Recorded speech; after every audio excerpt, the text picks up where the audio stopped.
السلام علیکم دوستو، حسین محفل چینل میں دل کی گہرائیوں سے آپ سب کا خوش آمدید۔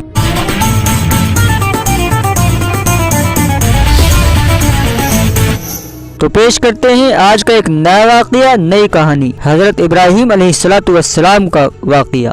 آپ کا ذکر قرآن شریف میں بہت سی جگہ پر آیا ہے۔ حضرت ابراہیم علیہ السلام بہت ہی بڑے نبی گزرے ہیں۔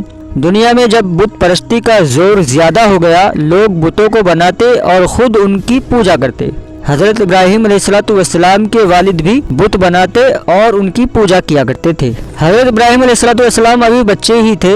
وہ دیکھتے کہ میرے والد اور دوسرے لوگ خود ہی مٹی اور لکڑی سے بتوں کو بناتے ہیں اور پھر ان کو خدا سمجھنے لگتے ہیں۔ وہ اس بات پر حیران ہوئے کہ کس قدر بے وقوف ہیں یہ سب لوگ کہ ان بے جان مورتیوں کو خدا سمجھتے ہیں۔ تو ایک روز حضرت ابراہیم علیہ السلام ان لوگوں سے کہنے لگے کہ تم لوگ کیوں ان بتوں کو پوجتے ہو؟ یہ تمہیں نہ کوئی نفع دے سکتے ہیں نہ نقصان۔ مگر وہ جواب دیتے کہ جو ہمارے باپ دادا کرتے ہیں وہی ہم کر رہے ہیں۔ تو ایک روز کا واقعہ ہے دوستو کہ ایک روز ان لوگوں کا شہر سے باہر کوئی بڑا میلہ ہوا۔ یہ سب لوگ اس میلے میں شریک ہونے شہر چلے گئے۔ حضرت ابراہیم علیہ السلام اس میلے میں نہ گئے۔ ان کے پیچھے حضرت ابراہیم علیہ السلام ملک کے بڑے بت خانے میں گئے اور وہاں کے سب بتوں کو توڑ ڈالا سوائے ایک سب سے بڑے بت کے، اور کلہاڑی جس سے سب بتوں کو توڑا تھا وہ اس بڑے بت کے کاندھے پر رکھ دی، جس سے معلوم ہوتا تھا کہ یہ سب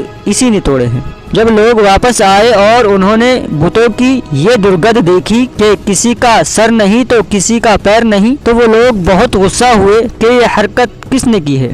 سب نے شبہ حضرت ابراہیم علیہ السلام پر کیا کہ وہی بتوں کو برا کہتے تھے اور میلے بھی نہیں گئے تھے۔ آخر ان کو بلا کر پوچھا گیا کہ یہ بت کس نے توڑے ہیں۔ حضرت ابراہیم علیہ السلام نے جواب دیا کہ مجھ سے پوچھنے کی بجائے اپنے خداؤں سے کیوں نہیں پوچھتے جن کی تم عبادت کرتے ہو کہ ان کو کس نے توڑا ہے، وہ خود بتا دیں گے۔ ان لوگوں نے جواب دیا کہ آپ کو معلوم ہے کہ یہ بول نہیں سکتے۔ تو پھر کیا تھا دوستو؟ حضرت ابراہیم علیہ السلام نے کہا کہ پھر تم ایسے بیکار خداؤں کی پوجا کرتے ہی کیوں ہو؟ حضرت ابراہیم علیہ السلام نے پھر کہا کہ دیکھو کلہاڑی بڑے بت کے کاندھے پر رکھی ہے، مجھے تو یہ کام اسی کا معلوم ہوتا ہے، اس سے پوچھو۔